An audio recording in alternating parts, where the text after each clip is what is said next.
Diyan lang kayo! Walang kikilos sa inyo ng masama! Wala! Wala! Wala! Pag meron akong nakitang kumilos sa inyo, na kahit na konti,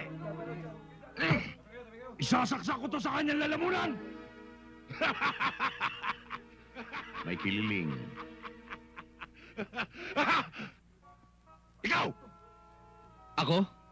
Hindi ikaw! Yung nasa likod mo! Ikaw daw. Bakit ako? Ikaw ang gusto ko! Bakit? Ayaw mo sa akin?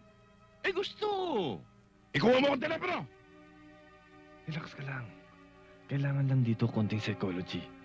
Napag-aralan namin ng ganitong hostage situation sa academy. Anong binubulong mo? Sinabi ko lang sa kanya na sundin niya lahat ng inuutos mo. Thank you, ha? Okay. O ikaw! Lumakad ka rito! Andiyan na! Andiyan na!